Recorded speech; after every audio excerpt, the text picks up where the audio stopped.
Hello, this is Sidhu Jonalagada. I want to wish Hit TV app all the success for their launch. Please download the app.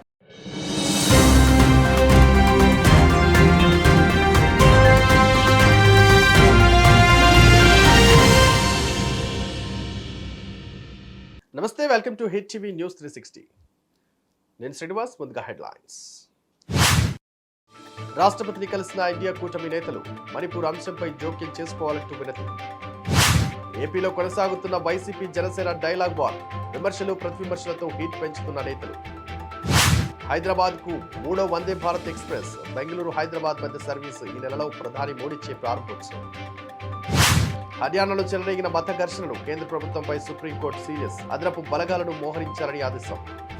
Bollywood art director Nitin Desai మృతి, శోకసంద్రంలో మునిగిన బాలీవుడ్.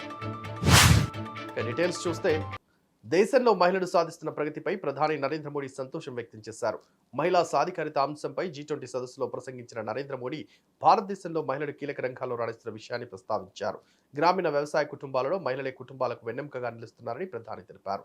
ఉన్నత విద్యారంగంలో ప్రస్తుతం పురుషుల కంటే మహిళలే ఎక్కువగా ఉన్నారని ప్రధాని గుర్తు చేశారు. దేశంలో మహిళా పైలట్ల సంఖ్య కూడా పెరుగుతోందని, యుద్ధ విమానాలకు కూడా మహిళా పైలట్లు నడుపుతున్నారని G20 సదస్సులో మోడీ తెలిపారు.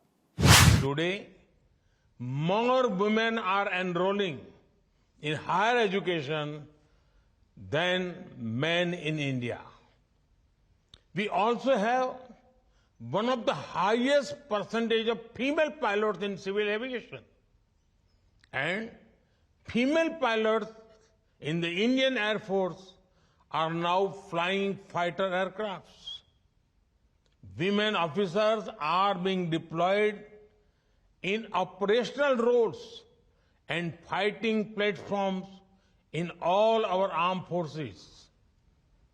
Friends, in India and in the global south, women play pivotal roles at the backbone of rural agriculture families and as small traders and shopkeepers.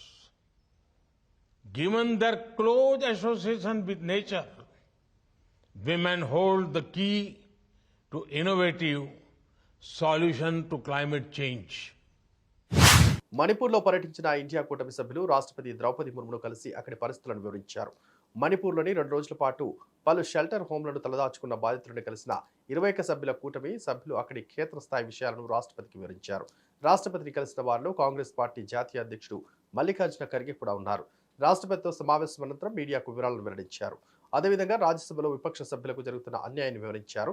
తమకు మాట్లాడేందుకు అవకాశం ఇవ్వడం లేదని, ఇచ్చిన వెంటనే మైక్ కట్ చేస్తున్నారని ఖర్గే ఆవేదన వ్యక్తం చేశారు.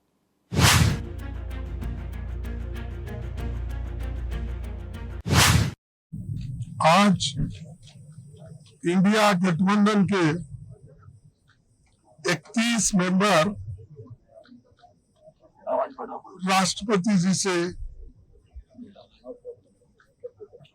हम मिले और मणिपुर में जो घटनाएं घट रही है उसके बारे में, जो वहां एक इंडिया गठबंधन के लोग 21 लोग डेलीगेशन में गए थे. हर पार्टी के नेता लोग उसमें शामिल हुए. वो खुद ही आंखों से जो वहां की स्थिति को देखे हैं वो पूरा हमारे राष्ट्रपति जी को बताए. अब राज्यसभा में भी बार बार हम उठा रहे, वहां पर भी यही स्थिति है, हमको बोलने नहीं दे रहे. यहाँ तक कि मेरे माइक को उठते ही ऑफ कर देते हैं. अपोजिशन पार्टी के लीडर को जितना रूलिंग पार्टी के लीडर को महत्व देते हैं, हाउस ऑफ द लीडर को उतना ही हमको महत्व देते हैं. यह आश्वासन हमारे चेयरमैन साहब ने हमको दिया था, हाउस में कहा था, लेकिन मुझे मालूम नहीं हो रहा क्यों कि हम जब उठते हैं वो तो आप बोलिए बोलते हैं, 2 मिनट में मेरा माइक बंद, 2 मिनट में 2 सेकंड में मेरा माइक बंद होता है. तो इससे यही जाहिर होता है कि डेमोक्रेटिक मेथड्स और डेमोक्रेसी के तहत ये लोग चलना नहीं चाहते, संविधान को बचाना नहीं चाहते और डेमोक्रेसी के उसूलों के तहत चलना नहीं चाहते। तो इसलिए हम एक होकर मजबूती के साथ लड़ रहे हैं और लड़ते रहेंगे। और ये दूर की बात तो अलग है, तो इसीलिए हम इस सारी चीजों को वहां पर बताएं, चाहे हरियाणा का हो और मणिपुर का मुद्दा तो 92 डे से हम उठा रहे हैं, वो भी है। तो इतना सारी चीजें हम बताएं, बताने के बाद वो देखने का या सुनने का उन्होंने भी काम किया और वो बोले कि मेमोरेंडम हम भेजेंगे। इतना कहते हुए मैं अपने शासन హర్యానాలోని న్యూ ప్రాంతంలో హింస చెలరేగింది. విహెచ్పి చేపట్టిన బ్రిజ్ మండల జలాభిషేక్ యాత్రను కొందరు యువకులు అడ్డుకోవడంతో ఉద్రిక్తత నెలకొంది. హింసకు దారితీసింది. ఈ హింసాకాండలో 6 మృతి చెందారు, 20 మంది పోలీసులు గాయాల పాలయ్యారు. దీంతో గుర్గాం జిల్లాలో భద్రతను కట్టుదిట్టం చేశారు. అదనపు బలగాలను మోహరించారు. స్కూల్స్, కాలేజీలకు సెలవులు ప్రకటించారు. హర్యానాలో న్యూ ప్రాంతంలో చెలరేగిన హింసకు కారకులైన వారిని వదిలిపెట్టేది లేదని సీఎం మనోహర్ లాల్ ఖట్టర్ స్పష్టం చేశారు. ఇప్పటి వరకు ఈ కేసులో 116 మందిని అరెస్ట్ చేశామని సీఎం తెలిపారు. ఇప్పటికే కేంద్ర బలగాలు రంగంలో దిగాయని, మరికొన్ని బృందాలను పంపాలని కేంద్రాన్ని కోరినట్లు ఖట్టర్ తెలిపారు. नू की जो एक दुर्भाग्यपूर्ण दर्दनाक जो घटना हुई, उस घटना में काफ़ी बड़ी मात्रा में नुकसान हुआ और अभी तक की जानकारी में 6 लोगों की मृत्यु हुई है। 2 होमगार्ड के लोग हैं, 4 सिविलियंस हैं। अभी तक 116 लोग ये अरेस्ट हो चुके हैं। बाकी हरियाणा में भी जो कोई छोटी मोटी घटनाएं हुई हैं वो सब कंट्रोल कर ली गई हैं। किसी प्रकार की घटना को आगे न बढ़ने दें, ऐसा मैं जनता से अपील करता हूँ। नू की जो एक दुर्भाग्यपूर्ण दर्दनाक जो घटना हुई, उस घटना में काफ़ी बड़ी मात्रा में नुकसान हुआ और अभी तक की जानकारी में 6 लोगों की मृत्यु हुई है। 2 होमगार्ड के लोग हैं, 4 सिविलियंस हैं और अनेकों घायल हुए हैं जो नल्लड़ हॉस्पिटल में, मेदांता हॉस्पिटल गुरुग्राम में, अन्य अस्पतालों में दाखिल हैं, जिनकी देखरेख उपचार किया जा रहा है। और पुलिस की जो 30 कंपनीज हरियाणा की और 20 अन्य कंपनी जो केंद्रीय सुरक्षा बलों की हमको मिली थी, जिनमें से 20 में से 3 हमने पलवल में, 2 गुरुग्राम में, 1 फरीदाबाद में और 14 जो कंपनीज हैं वो नू जिले में डिप्लॉय की गई हैं। और सब मिलकर के वहाँ एक जो षड्यंत्रकारी इस प्रकार से थे, जो दोषी लोग थे, उनको पकड़ा जा रहा है। उनके लिए सर्च ऑपरेशन भी किया गया है और जो लोग भागे हुए हैं उनको पकड़ने की कोशिश की जा रही है। अभी तक 116 लोग ये अरेस्ट हो चुके हैं और उनको आज उनका रिमांड लिया जाएगा ताकि उनसे और जानकारी लेकर के जो भी लोग इसमें दोषी पाए जाएंगे उनको पकड़ करके उनके खिलाफ सख्त से सख्त कार्रवाई की जाएगी। किसी को भी बख्शा नहीं जाएगा। हाँ, जो आम नागरिक हैं उनकी सुरक्षा करना ये हमारा दायित्व है। उस सुरक्षा के लिए हमारी जो सुरक्षा एजेंसीज हैं, हमारी पुलिस है, वो सतर्क है। बाकी हरियाणा में भी जो कोई छोटी मोटी घटनाएं हुई हैं वो सब कंट्रोल कर ली गई हैं, स्थिति सामान्य हो गई है। मेरी जनता से अपील भी है कि वो लोग शांति बनाए रखें और चूँकि आपसी तनाव में भाईचारा बिगड़ता है, भाईचारा बना करके रखने से ही अपने प्रदेश की खुशहाली है। तो किसी प्रकार की घटना को आगे न बढ़ने दें, ऐसा मैं जनता से अपील करता हूँ। హర్యానాలోని నూహ్ జిల్లాలో జరిగిన ఘర్షణపై సుప్రీంకోర్టు రియాక్ట్ అయింది. సున్నిత ప్రాంతాల్లో సీసీటీవీలను ఏర్పాటు చేయాలని, అదనపు బలగాలను మోహరించాలని సుప్రీంకోర్టు ఆదేశించింది. నిరసన ప్రదర్శన సమయంలో ఎటువంటి హింస జరగకుండా చూడాలని, విద్వేష ప్రసంగాలు కూడా ఉండవద్దని సుప్రీంకోర్టు ఆదేశించింది. అదేవిధంగా యూపీ, హర్యానా, ఢిల్లీ ప్రభుత్వాలకు నోటీసులు జారీ చేసింది. మరోవైపు హర్యానా డీజీపీ కూడా ఈ విషయంలో స్పందించారు.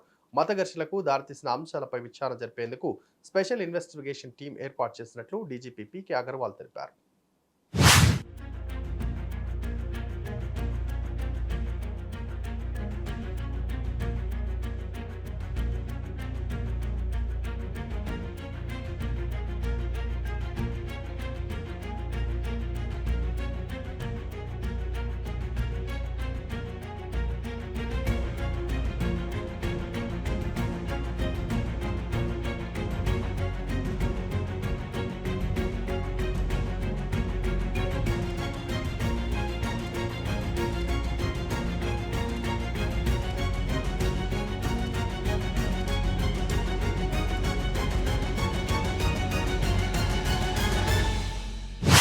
హర్యానా రాష్ట్రంలో జరుగుతున్న హింసాత్మక ఘటనపై కాంగ్రెస్ సీనియర్ నేత రణదీప్ సుర్జేవాలా మండిపడ్డారు.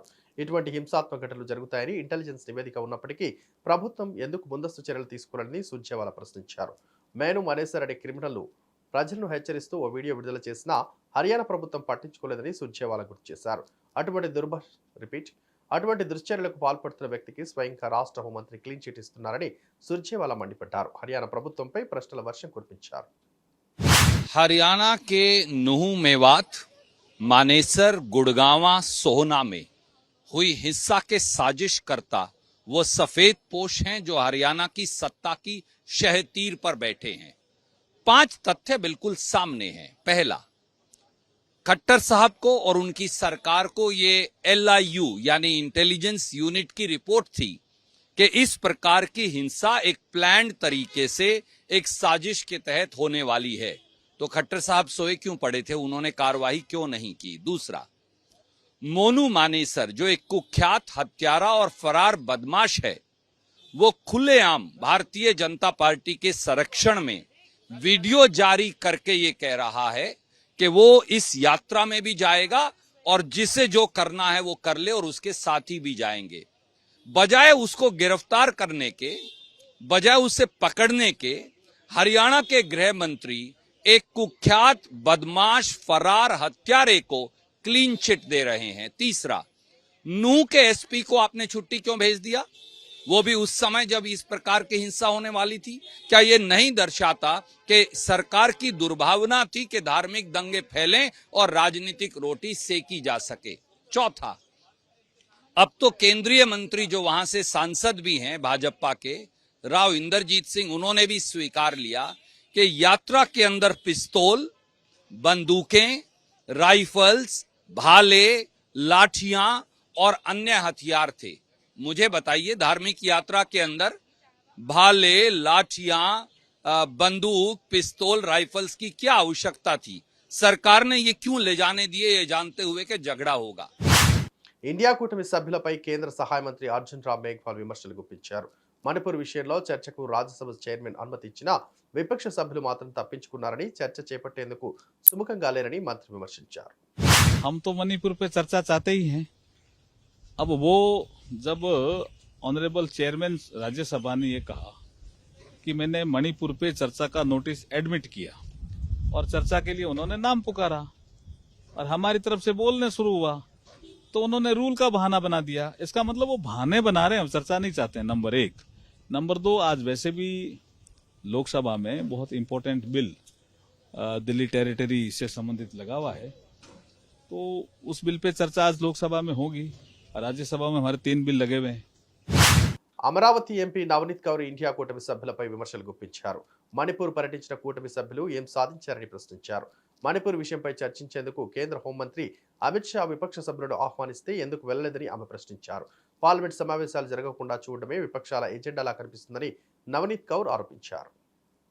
मेरा सिर्फ इतना ही कहना है कि जिस दिन से पार्लियामेंट सेशन शुरू हुआ है, मई की घटना को पर्पसली आप पार्लियामेंट के एक दिन पहले जब यहाँ लाते हैं और पर्पसली उसको वायरल करते हैं, तो मुझे लगता है कि जो मोटिव इसके पीछे सब दिखता है ऑपोजिशन का, वो महिलाओं की सुरक्षा या महिलाओं की रिस्पेक्ट नहीं दिख रही है। ये सिर्फ उनका एक एजेंडा है कि पार्लियामेंट नहीं चलने देना है। अगर चर्चा करनी है तो पार्लियामेंट्री जो हमारे मिनिस्टर हैं उन्होंने खुद ये कहा है, रक्षा मंत्री हमारे राजनाथ सिंह जी ने कहा है कि आप चर्चा कीजिए, हम सुनने को तैयार हैं और हम इस पे उत्तर भी देंगे। तो मुझे लगता है जिनके राइट्स हैं पार्लियामेंट के अंदर, अगर वो खुद मिनिस्टर्स सब खड़े होकर बोल रहे हैं कि हम सुनेंगे, हम इसका उत्तर भी देंगे, तो मुझे लगता है ऑपोजिशन ने वो काम करना चाहिए। पर ये सब बात छोड़कर वो सिर्फ अपनी पार्टी का वाहवाह बटोरने में लगी। और जो ये दौरा करके आए हैं मणिपुर में, ये टूरिज्म को बढ़ावा देने के लिए गए थे, ना कि महिलाओं की सुरक्षा के लिए गए थे। अगर इतनी सीरियसनेस थी तो अमित शाह जी ने जब मीटिंग सभी लीडर पार्टी लीडर्स की बुलाई थी, तब ये उसमें क्यों उपस्थित नहीं थे? इतना प्रश्न मेरा उनको रहेगा। భారత టెలికాం రంగం గత యూపీఏ ప్రభుత్వ హయాంలో నాశనమైందని కేంద్ర మంత్రి రాజీవ్ చంద్రశేఖర్ విమర్శలు గుప్పించారు. మాజీ ప్రధాని అటల్ బిహారీ వాజ్పేయి హయాంలో టెలికాం రంగం గొప్పగా అభివృద్ధి చెందితే యూపీఏ హయాంలో 2G స్కామ్ల వంటి వాటితో నాశనమైందని మండిపడ్డారు. గత 9 ఏళ్లుగా ప్రధాని మోడీ నేతృత్వంలో టెలికాం రంగం పుంజుకుంటుందని రాజీవ్ చంద్రశేఖర్ తెలిపారు. देखिए, अगर आपको देखना, आज के दिन में आप देख रहे हैं कि यूपीए के नाम से बहुत शर्मिंदा हैं हमारे ऑपोजिशन पार्टी लोग, और वो नया नाम रखना चाहते हैं। लेकिन हमारा काम भी है और कर्तव्य भी है कि लोगों के सामने यूपीओ के कारनामे के बारे में याद दिला दें।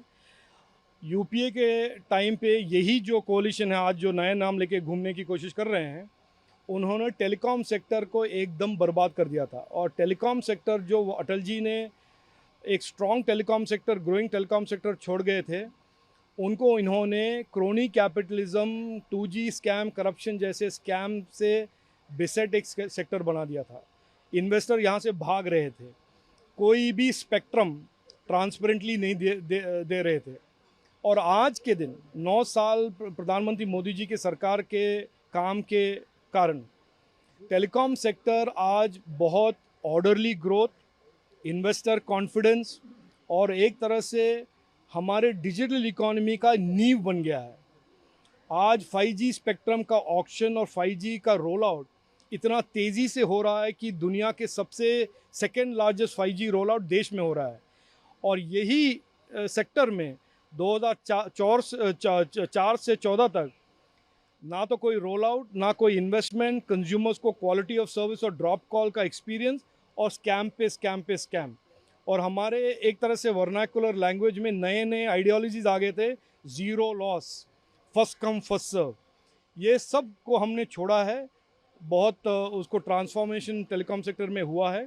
और जैसे मैंने कहा, डिजिटल इकोनॉमी का ये एक नींव बन गया है। सर 6G की तरफ भी आगे बढ़ रहे हैं आप देखिए। और एक बहुत ही एक इम्पॉर्टेंट ट्रांसफॉर्मेशन ये हुआ है कि जो हम इंपोर्ट पे डिपेंडेंस करते थे पहले यूपीए के टाइम पे, हैंडसेट हो या इक्विपमेंट हो, आज हम हैंडसेट पूरा देश में बनाते हैं और इक्विपमेंट धीरे से धीरे बहुत इंडिया में उसका डिज़ाइन भी हो रहा है और बन भी रहा है। హైదరాబాద్ నగరానికి మరో వందే భారత్ వచ్చేసింది. ఇప్పటికే 2 వందే భారత్ ఎక్స్ప్రెస్ రైళ్లు విశాఖ, తిరుపతి రూట్లో పరుగులు పెడుతున్నాయి. తాజాగా వచ్చిన వందే భారత్ రైలును హైదరాబాద్, బెంగళూరు మధ్య సేవలు అందించనుంది. ఈ ఎక్స్ప్రెస్ రైలును ప్రధాని నరేంద్ర మోడీ ఈ నెల 6న లేదా 15న వర్చువల్గా ప్రారంభించే అవకాశం ఉన్నట్లు తెలుస్తోంది. కాచిగూడ, యశ్వంత్పూర్ స్టేషన్ల మధ్య పరుగులు తీరున్న ఈ సెమీ బుల్లెట్ రైలు ప్రారంభోత్సవానికి అధికారులు త్వరితగతిన ఏర్పాట్లు చేస్తున్నారు. హైదరాబాద్ నుంచి బెంగళూరు రైలు ప్రయాణానికి ప్రస్తుతం సుమారు 11 గంటలు పడుతోంది. ఈ వందే భారత్ ఎక్స్ప్రెస్తో ప్రయాణ సమయం 8:30 గంటలకు తగ్గనుంది. ఈ రైలు కాచిగూడలో ఉదయం 6 గంటలకు బయలుదేరి మధ్యాహ్నం 2:30 బెంగళూరు చేరుకుంటుంది. తిరిగి మధ్యాహ్నం 3 గంటలకు యశ్వంత్పూర్ స్టేషన్లో బయలుదేరి రాత్రి 11:30 కాచిగూడ చేరుకుంటుందని అధికారులు తెలియజేశారు. BJP MLA Raghunandan Rao CM కేసీఆర్పై విమర్శలు గుప్పించారు. వరదల కారణంగా తీవ్రంగా నష్టపోయిన రైతులను ఆదుకోవాల్సిన కేసీఆర్ కేవలం 500 కోట్లు కేటాయించడాన్ని రఘునందన్ తప్పుపట్టారు. కేసీఆర్ కేటాయించిన నిధులు కేవలం రోడ్లపై గుంతలను పూడ్చడానికి సరిపోతుందని విమర్శించారు. రాష్ట్ర ప్రభుత్వానికి ముందు చూపు ఉండి రైతులకు ఫసల్ బీమా పథకం కింద బీమా చేయించి ఉంటే బాగుండేదని రఘునందన్ అన్నారు. ఇప్పటికైనా రాష్ట్ర ప్రభుత్వం కళ్ళు తెరిచి రాష్ట్రంలో రైతులందరికీ ఫసల్ బీమా పథకం కింద ఇన్సూరెన్స్ చేయించి విపత్కర పరిస్థితులను ఎదుర్కొనేలా చూడాలని రఘునందన్ డిమాండ్ చేశారు. మేటేసినట్టయితే వెంటనే దాన్ని తొలగించేటువంటి ఏర్పాటుతో పాటు రైతన్నలకు కావాల్సినటువంటి విత్తనాలు, ఎరువులు సకాలంలో అందుబాటులో ఉండే రీతి లోపల రాష్ట్ర ప్రభుత్వం చర్యలు తీసుకోవాలి. ఎంతసేపు రాజకీయాలు, ఎలక్షన్లు, ఓట్లు, సీట్లు పక్కన పెట్టి దేశానికి అన్నం పెట్టేటువంటి రైతన్న ఈ అకాల వర్షాల వల్ల గత 10-15 రోజులుగా కురిసినటువంటి వర్షాల వల్ల కలిగినటువంటి నష్టం నుంచి రైతన్నల్ని ఆదుకోవాలని రాష్ట్ర ప్రభుత్వాన్ని డిమాండ్ చేస్తున్నాం. మీరు మొక్కుబడిగా ప్రకటించినటువంటి 500 కోట్లు రోడ్ల మీద గుంతలు మూర్చుతారు తప్ప రైతన్నలకు అవి నష్టపరిహారం ఉపయోగపడదు.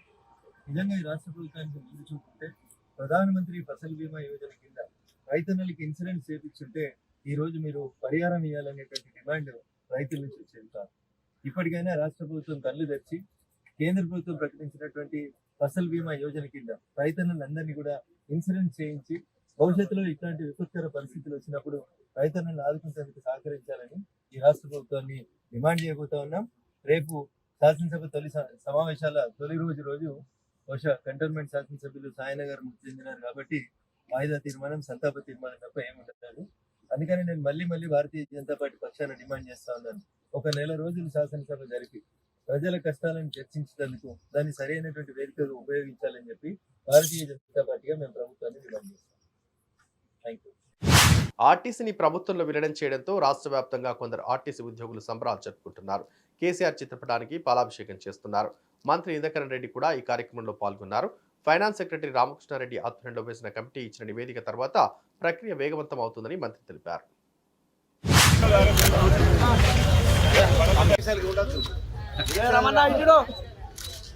జై తెలంగాణ, కేసీఆర్ గారి నాయకత్వం, కేసీఆర్ గారి నాయకత్వం, కేసీఆర్ గారి నాయకత్వం,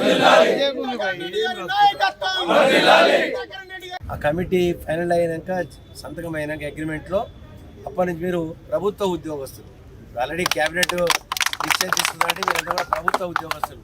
తెలంగాణ రాష్ట్రం కొరకు నిజంగా కూడా సకల జనుల సమ్మెలో మీరు పాల్గొని ఉద్యమాన్ని తీవ్రతరం చేయడంలో మీ పాత్ర ప్రముఖ పాత్ర ఉంది.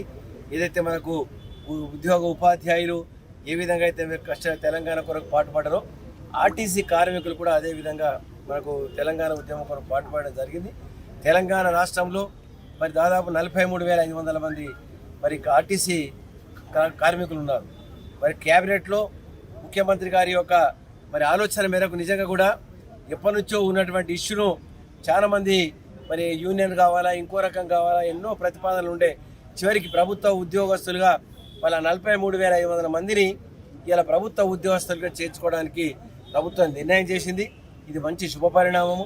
ఇప్పుడు ఏదైతే కార్మికులు అనకుండా ప్రభుత్వ ఉద్యోగస్తులు అనడం జరుగుతుంది. దాంట్లోనే మన గౌరవం పెరుగుతుంది. ఏది ఏమైనా కానీ ఆర్టీసీని రక్షించి ఇప్పటికే సంవత్సరానికి 1,500 కోట్లు ప్రభుత్వం ఇస్తుంది. ప్రతి ఏడాది బడ్జెట్లో 1,500 కోట్లు రూపాయలు మనం పెడతా ఉన్నాం. మరి ఇంకా ఈ యొక్క ప్రభుత్వ ఉద్యోగస్తులు ఏదైతే స్కేల్లో మీరు ఫిక్స్ అవుతారో మరి లోయర్ సెక్రటరీ లెవెలనా లేకుంటే సూపరింటెండెంట్ లెవెలనా మరి ఎల్డీసీయా ఆ స్కేలు ఎక్కడైతే మీరు ఫిక్స్ అవుతుందో మీ పోస్టు మీ సీనియారిటీని ఆ స్కేల్ ప్రకారం మీకు శాలరీ కూడా రావడం జరుగుతుంది. చాలా మందికి మేము తెలుసుకున్న విషయం ఏంటంటే 5 నుంచి 10,000 వరకు శాలరీ పెరిగే అవకాశం కూడా ఉంటుంది తప్ప తెలంగాణ. అదేవిధంగా ఇక మన రామకృష్ణారావు ఫైనాన్స్ సెక్రటరీ గారి ఆధ్వర్యంలో కమిటీ వేశారు. ఆ కమిటీ తొందరగా కూర్చొని ఆ కమిటీ ఆధ్వర్యంలో నిర్ణయం తీసుకున్న తర్వాత అది ఇంప్లిమెంట్ జరుగుతుంది. ఏది ఏమైనా ఇలా నిర్మల్ కాదు, తెలంగాణ రాష్ట్ర 43,500 మంది కార్మికులకు ఇది ఒక నిజంగా కూడా మంచి భవిష్యత్తు. వారి యొక్క మంచి మరి కోరికను మరి నిజంగా సహృదయంతో అభినందించినటువంటి మన ఆదేశాలు ఇచ్చి నిర్ణయం తీసుకున్న ముఖ్యమంత్రి గారికి, క్యాబినెట్ మంత్రులందరికీ, మనం ఇక్కడ పాలాభిషేకం ముఖ్యమంత్రి గారికి, ఆర్టీసీ మరి నాయకులందరితోని. పవన్ కళ్యాణ్ బ్రో సినిమా రాజకీయ రంగు పులుముకుంది. ఈ సినిమా విడుదలైన తర్వాత నుంచి ఏపీలో రగడ మొదలైంది. ఏపీ మంత్రి అంబటి రాంబాబు బ్రో సినిమాపై విమర్శలు చేయడం, ఆ విమర్శలకు జనసేన సైనికులు కౌంటర్ ఇవ్వడం గత కొద్ది రోజులుగా జరుగుతోంది. తాజాగా తిరుపతికి చెందిన జనసేన నేతలు అంబటికి మరో కౌంటర్ ఇచ్చారు. అంబటి హీరోగా జనసేన పార్టీ సినిమా తీయనుందని జనసేన నేతలు వెల్లడించారు. ఈ సినిమాకు సంబంధించి సందులో సంబరాల శ్యాంబాబు ఎట్ రాంబాబు పోస్టర్ విడుదల చేశారు. ప్రొడక్షన్ నెంబర్ 6093 జగ్గుభాయ్ సమర్పణలో సినిమా ఉంటుందని జనసేన నేతలు తెలిపారు. అంబటి వేషధారణలో వచ్చిన జనసేన నేత పూజలు చేసి షూటింగ్ చిత్రీకరణ ప్రారంభించారు. త్వరలోనే అంబటి రాంబాబుపై సినిమా పూర్తవుతుందని జనసేన నేతలు తెలిపారు. అంబటి రాంబాబు హీరోగా ఉంటే హీరోయిన్లు రావడం లేదని, త్వరలో రెడ్ లైట్ ఏరియాలో వెతికి మంచి నటిని తీసుకొని వస్తామని జనసేన నేతలు ఎద్దేవా చేశారు. ఇకనైనా పవన్ కళ్యాణ్ పై అనవసర మాటలు మాట్లాడొద్దని జనసేన నేతలు హెచ్చరించారు. అనవసరంగా మాట్లాడితే XXX పేరుతో సినిమా తీస్తామని వార్నింగ్ ఇచ్చారు. జనసేన నేతలు ఏపీ మంత్రి అంబటి రాంబాబును టార్గెట్ చేస్తున్నారు, విమర్శల దాడి చేస్తున్నారు. రాష్ట్రంలో పలు ప్రాంతాలకు చెందిన జనసేన నేతలు అంబటి రాంబాబు ఇటీవల చేస్తున్న కామెంట్లకు కౌంటర్ ఇస్తున్నారు. తాజాగా జనసేన నేత పోతిన మహేష్ మంత్రి అంబటి రాంబాబుకు కౌంటర్ ఇచ్చారు. వైసీపీ నాయకులకి పవన్ కళ్యాణ్ గారి ఫోబియా పట్టుకుందని పోతిన మహేష్ అన్నారు. పవన్ కళ్యాణ్ పేరు ఎత్తినా, ఫోటో చూసినా, కటౌట్ చూసినా వైసీపీ నాయకులు, సీఎం జగన్ కూడా వణికిపోతున్నారని పోతిన మహేష్ అన్నారు. బ్రో సినిమా గురించి డైరెక్టర్, ప్రొడ్యూసర్లు మాట్లాడతారని, ఈ విషయంలో వైసీపీ మంత్రులకు ఏం పని అని మహేష్ నిలదీశారు. తాము కూడా రాబోయే ఎన్నికల కోసం ఒక వెబ్ సిరీస్ తీయాలనుకుంటున్నామని పోతిన మహేష్ వెల్లడించారు.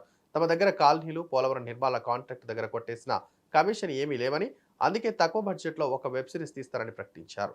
ఆ వెబ్ సిరీస్ కి టైటిల్ ఖరారు చేయడానికి కొంతమంది సూచనలు, సలహాలు అవసరమని, అందుకే ఈ ప్రెస్ మీట్ పెట్టారని పోతిన మహేష్ తెలిపారు. అమ్మవారి ఆశీస్సులు సంపూర్ణంగా ఉండి వారాహి యాత్ర విజయవంతంగా గోదావరి జిల్లాలో కొనసాగుతున్నందున వైసీపీ నాయకులు ఇష్టానుసారంగా మాట్లాడుతున్నారని పోతిన మహేష్ తెలిపారు. అమ్మవారి ఆశీస్సులు పవన్ కళ్యాణ్ గారిపై సంపూర్ణంగా ఉన్నాయని, జగన్ కు భగవంతుడి ఆశీస్సులు లేవని, అందుకే దేవాలయాలు, రథాలు, విగ్రహమూర్తులు ధ్వంసమయ్యాయని, పలుచోట్ల గోమాతలు మరణించాయని పోతిన మహేష్ తెలిపారు. సూట్ కేస్ కంపెనీల ద్వారా బ్లాక్ మనీని వైట్ మనీ చేయడం సీఎం జగన్మోహన్ రెడ్డికి విజయసాయిరెడ్డికి నిమ్మగడ్డ ప్రసాద్కి బాగా తెలుసునని, ఆ విషయంలో వీరందరిది అందవేసిన చేయని, అందుకే 13 సిబిఐ కేసులు, ఈడీ కేసులు, 16 నెలల జైలు శిక్ష అనుభవించారని పోతిన మహేష్ విమర్శలు గుప్పించారు.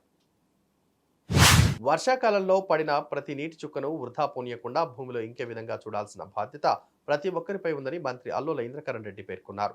సారంగపూర్ మండల కేంద్రంలోని మండల పరిషత్ కార్యాలయ ప్రాంగణంలో డిఆర్డీఏ ఆధ్వర్యంలో వర్షం బొట్టును వడిసిపట్టు అనే నినాదంతో వాననీటి సంరక్షణపై ఏర్పాటు చేసిన కార్యక్రమంలో మంత్రి ఇంద్రకరణ్ రెడ్డి పాల్గొన్నారు. వాననీటిని సరైన పద్ధతిలో నిల్వ చేయడానికి ఉద్దేశించిన ఇంకుడు గుంతల నిర్మాణాల వల్ల నీరు సంరక్షించబడి రాబోయే కాలంలో ప్రజలందరికీ ఉపయోగపడుతుందని అన్నారు. దీనికోసం ప్రతి ఇంటిపై పడిన వర్షపు నీరు భూమిలో ఇంకే విధంగా ఇంకుడు గుంతలు ఏర్పాటు చేసుకోవాలని సూచించారు. ప్రతి ఒక్కరికి నీటి సంరక్షణపై అవగాహన కల్పించడం ద్వారా వృధాను తగ్గించడంతో పాటు వర్షపు నీటి నిల్వ చేసి భూగర్భ జలాలను కాపాడుకోవచ్చని మంత్రి వివరించారు. డిఆర్డీ ఆధ్వర్యంలో జిల్లా కలెక్టర్ గారు, డిఆర్డీ గారు వర్షపు గుట్టు ఒడిసి పట్టు అనే నినాదంతో క్యాచ్ ద రెయిన్, వర్షం నీటి గుట్టును ప్రతి చుట్టను మనము మన ఇంటి పైన పడినటువంటి నీళ్లు పైపు ద్వారా తీసుకొచ్చి ఇక్కడ మనము పిట్టు ఏర్పాటు చేసిన దగ్గర నీరు ఇక్కడికి పంపినట్టయితే నీరంతా కూడా భూమి లోపలికి తీసుకుంది, భూగర్భ జలాలు పెరిగే అవకాశం కూడా ఉంది. ప్రతి గ్రామ పంచాయతీకి 15 చొప్పున మంజూరు ఇవ్వాలని చెప్పి మొదటి దశలో ప్రభుత్వం నిర్ణయం చేసింది. మన జిల్లా కలెక్టర్ గారి ఆధ్వర్యంలో ఈ జిల్లాలో ఇప్పటికి ఒక రోజులో 4,950 ఇది కూడా ఇంకా ఢిల్లీ పూర్తిలో ఈ జిల్లాలో కూడా ఇంత పెద్ద ఎత్తున ఒక రోజు నిర్మాణం చేయలేదు. ఈ విధంగా చేసినట్టయితే ఈ వరదలు వచ్చే ఫ్లడ్ కూడా ఎక్కడి ఇళ్లలో అక్కడ ఆపుకుంటే ఇతర వరదలు కూడా రావు, ఫ్లడ్ కూడా బయటకు ఎక్కువ పోదు, మన భూమిలో నిలిచిపోయే అవకాశం ఉంటుంది. ఆ విధంగా ఇది మన డిఆర్డీ ఆధ్వర్యంలో చాలా మంచి సౌకర్యం ఉంది. దయచేసి గ్రామ సర్పంచులు, ఎంపీటీసీలు, ఎంపీపీలు, జడ్పీటీసీలు, స్థానిక సంస్థల నాయకులు, అధికారులందరూ దీనిపైన ఇంట్రెస్ట్ పెట్టి ఈ ప్రోగ్రాంలు బాగా సక్సెస్ చేసినట్లయితే మనం బాగుంటుందని చెప్పి అందరూ కూడా తెలియజేస్తున్నాం. కలెక్టర్ గారికి, డిఆర్డీ గారికి, ఆ స్టాఫ్ అందరికీ, ఆర్డీఓ గారికి అందరూ కూడా హృదయపూర్వకంగా శుభాకాంక్షలు తెలియజేస్తాం. హైదరాబాద్లోని బాచ్పల్లిలో 2 ఏళ్ల చిన్నారి దీక్షిత మృతి చెందింది. బస్సు డ్రైవర్ నిర్లక్ష్యమే ప్రమాదానికి కారణమని పోలీసులు తెలిపారు. అతి వేగంగా వచ్చిన బస్సు వెనక నుంచి బైక్ను ఢీకొట్టడంతో ప్రమాదం చోటు చేసుకుంది. బస్సు ఢీకొనగానే బైక్ అదుపు తప్పింది. బైక్ పై నుంచి ఎగిరిపడిన దీక్షిత బస్సు వెనక చక్రాల కింద పడిపోయింది. స్పాట్లోనే దీక్షిత మృతి చెందింది. దీక్షిత తండ్రి చేతికి ఫ్రాక్చర్ అయింది. దీక్షిత స్థానిక ఢిల్లీ పబ్లిక్ స్కూల్లో 2వ తరగతి చదువుతోంది. నిర్లక్ష్యంగా డ్రైవింగ్ చేసి దీక్షిత మరణానికి కారణమైన డ్రైవర్ రహీంను పోలీసులు అదుపులోకి తీసుకున్నారు. మార్నింగ్ ఉదయం 7:40 నుంచి 7:50 మధ్యలో మాకు ఒక 100 డైల్ కాల్ వచ్చింది. ఈ ప్రణీత్ కన్స్ట్రక్షన్స్ కి రెడ్డి ల్యాబ్ మధ్యలో ఒకటి యాక్సిడెంట్ అయింది, ఒక చిన్న పాప యాక్సిడెంట్ అయిందని చెప్పగానే ఒకటిగా మేము పోలీసు వారు స్పాట్కి వెళ్ళడం జరిగింది. అక్కడికి వెళ్ళి చూడగా ఈ కిషోర్ అనే అతను తన పెద్ద పాప దీక్షిత అమ్మాయి 8 years, 2nd class అవుతుంది, ఢిల్లీ పబ్లిక్ స్కూల్ బోరంపేటలో. ఆ అమ్మాయిని యాక్టివా బైక్ వెనకాల కూర్చోబెట్టుకుంటూ వాళ్ళ ఫాదర్ బండి దొరుకుతున్నాడు, బోరంపేట వైపు వెళ్తున్నాడు.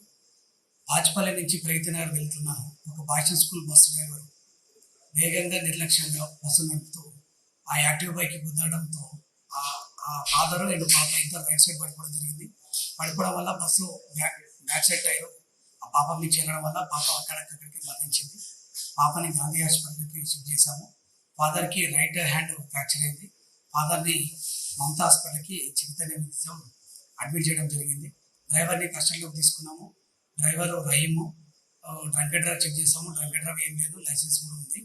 ఆ డ్రైవర్ అతివేగంగా నిర్లక్ష్యంగా నడపడం వల్ల ఈ ప్రమాదం జరిగింది అని నిర్ధారణ అయింది. ఫర్దర్గా CCTV ఫుటేజ్ ఇన్వెస్టిగేషన్ జరుగుతుంది. తిరుమల శ్రీవారిని ప్రముఖ క్రీడాకారులు శ్రీశాంత్, విజయశంకర్ దర్శించుకున్నారు. స్వామివారి నైవేద్యం విరామ సమయంలో వీరిద్దరు కలిసి వచ్చి స్వామివారి సేవలో పాల్గొన్నారు, మొక్కులు చెల్లించుకున్నారు. దర్శన అనంతరం వీరికి ఆలయ రంగనాయకుల మండపంలో వేద పండితుల వేద ఆశీర్వాదం అందించారు. ఆలయ అధికారులు పట్టువస్త్రంతో సత్కరించి స్వామివారి తీర్థప్రసాదాలు అందజేశారు. తిరుమల శ్రీవారిని దర్శించుకోవడం చాలా సంతోషంగా ఉందని విజయశంకర్ తెలిపాడు. ప్రపంచ కప్ క్రికెట్ టీంలో చోటు దక్కుతుందని ఆశిస్తున్నట్టు ఆశాభావం వ్యక్తం చేశాడు. మరోవైపు శ్రీశాంత్ కూడా తన భవిష్యత్ ప్రణాళికల గురించి మీడియాకు తెలిపాడు. కుటుంబ సమేతంగా తిరుమల శ్రీవారిని దర్శించుకోవడం సంతోషంగా ఉందని తెలిపారు. ప్రస్తుతం తాను సినిమాల్లో నటిస్తున్నట్టు తెలిపాడు. Gift for us to come and visit this temple, so really happy to come here and have a great darshan. Next World Cup. World Cup, I have no idea, sir, because all I can do is play good cricket. So I'm enjoying playing cricket. So rest of the things, I think everything will be taken care. So I just have to play good cricket. Thank you very much. बहुत अच्छा लगा, बहुत अच्छा. हमेशा जय श्री वेंकटेश्वर, हमेशा अच्छा दर्शन होता है और आज फैमिली के साथ आए और बहुत ही अच्छा लगा. इन्होंने भी बहुत हेल्प किए, तो थैंक यू वेरी मच. हमेशा अभी T10 खेलने जा रहा हूँ यूएस, तो प्लीज़ दुआ करना. अभी जिम्बाब्वे में भी अच्छा परफॉर्मेंस कर पाया. अभी मूवीज़ भी आ रहा है, तो प्लीज़ आप सारे do pray for me and my family. Thank you. Now I am doing one Tamil movie, Blue Ribbon shoot is going on, and now I am going to US T10 and then Abu Dhabi T10 tournaments unde. उसके बाद Legends League भी है, तो movie cricket is going on good, so God's grace. Thank you very much. This World Cup यार, India Jay Madad यार, India should win. And even now I just saw Vijay Shankar भी था, so I really hope he does really well for the country, and whenever he gets an opportunity he plays test match also. So I wish Vijay and his family the very best. All the best. ఇండియాలో world cup జరుగుతుంది, ఎలా ఉంటుంది? Last time world cup లో కూడా మీరు గెలిచారు. See, पहले जब 2011 में इंडिया में वर्ल्ड कप हुआ था, इंडिया जीत गए थे. तो इस बार इंडिया में वर्ल्ड कप हो रहा है. हम सब दुआ करेंगे कि इस बार वर्ल्ड कप इंडिया ही जीते, क्योंकि होम ग्राउंड हमेशा एडवांटेज होते हैं और हमारी टीम बहुत ही अच्छा है. బాలీవుడ్ ఆర్ట్ డైరెక్టర్ నితిన్ దేశాయ్ మృతి చెందారు. ఈ రోజు ఉదయం తన స్టూడియోలో మరణించినట్లు తెలుస్తోంది. ఆర్థిక సమస్యల కారణంగా ఆత్మహత్య చేసుకుని ఉంటారని ప్రాథమిక దర్యాప్తు ద్వారా తెలుస్తోంది. Lagaan, Munna Bhai MBBS, Slumdog millionaire వంటి బాలీవుడ్ హిట్ సినిమాలకు నితిన్ దేశాయ్ ఆర్ట్ డైరెక్టర్గా పనిచేశారు. నితిన్ దేశాయ్ పూర్తి పేరు నితిన్ చంద్రకాంత్ దేశాయ్. నితిన్ దేశాయ్ వయసు 57 సంవత్సరాలు. నితిన్ దేశాయ్ మరణంతో బాలీవుడ్ శోకసంద్రంలో మునిగింది. నితిన్ దేశాయ్ మృతిపై బాలీవుడ్ ప్రముఖులు సంతాపం తెలియజేస్తున్నారు.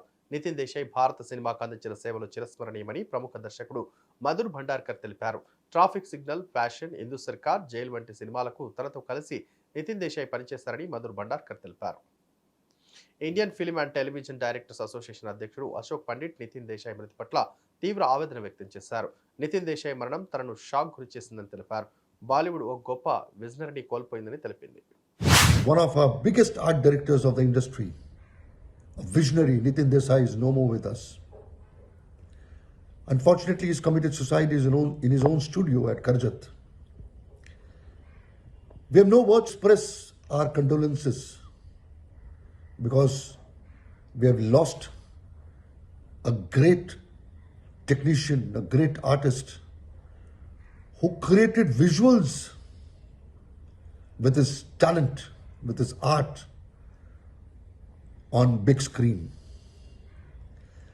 A man who never thought that things are difficult to create. We never believed, or we still not believing, that a man of his caliber, a man of his talent. ఇది వాల్టి న్యూస్ 360. చూస్తూనే ఉండండి hit TV.